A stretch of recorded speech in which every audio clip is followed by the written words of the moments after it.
Nagkaada naman hina noise barad sumod na iton pagtayo kin kandila iton mga empleyado han ABS-CBN Tacloban upod na iton pirang kaapi iton lokal nga media sugad gihapon iton mga tagsuporta han ABS-CBN Tacloban.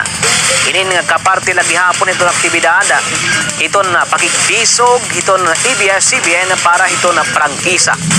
Nagpapatrol Jeanette Ruedas. Sa lupa ang candle lighting and noise barrage, nagala din baraan ng misa ang ABS-CBN Tacloban. Haluyuhan ayat ang mga apektado han pagbasurahan prangkisa ang istasyon at pagampuman gudayana ang nagsisirbi nga giya kini nga mga panahon. At some point sa ato kinabuhi, sometimes we have to trust the process and leave everything to God. And later on, we will understand kaya ano sugad ang mga utang. Just grow. Just let the weeds grow along with the wheat. Later on, pag harvest time, maiintindihan na natin kung kay ano nasugad ang mga utang. Kaumanan misa, usa nga solid ka pamilya ang dumao pagrupo nga nangumusta. Sumala iyan na susubuhiyahan kawara ha kahanginan han ABS-CBN ngan han nakatalaan nga pagbarong liwat han TV Patrol Eastern Visayas. Always remember there are certain people who still thank you, who love you, who pray for you. Then the artists and those staff inside of ABS-CBN, always be strong. Just believe that there is still hope. Thank you po. I love you all.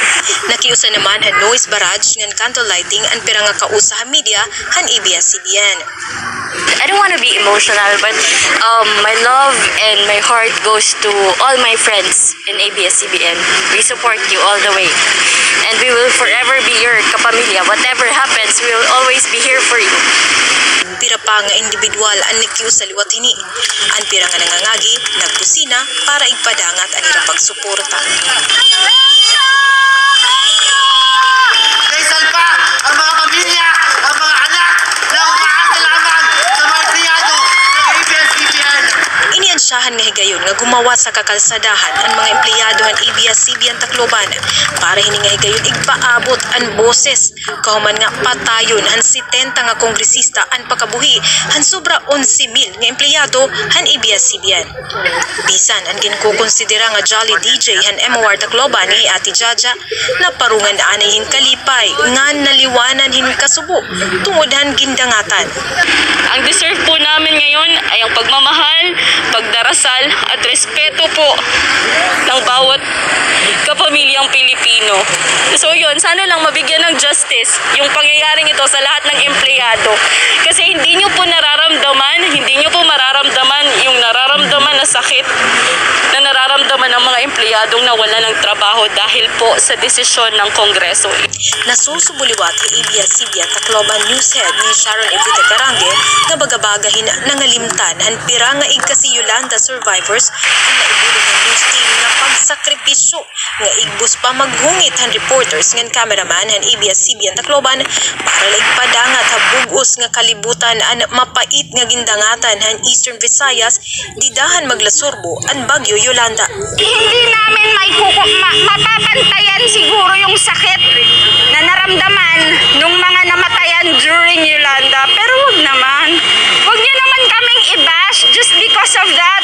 Kasi for us, ganun yung nararamdaman namin eh. Pinatay, oo. Walang namatay physically sa pamilya namin. Pero parang pinatay na rin nila ang kinabukasan ng pamilya namin. Marami pa kaming dreams for our families. But this is not a sign that we will falter. We will continue.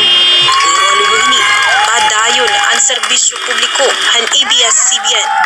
Bisan pa man kung nagtitigarani ang katapusan nga adlaw han pagtrabaho para han kompanya. Kaupod ang mga katrabaho nga ginkukonsidera na nga pamilya. Padayon nga nakikigbisog para makabuot ang ginhihingyap nga press freedom. Naglalaom ang mga empleyado han ABS-CBN nga ang kandila nga iragin paruptan in maghahatag hinlamrag habot nga han kasisigman. Jeanette Fariola Ruedas, ABS-CBN News.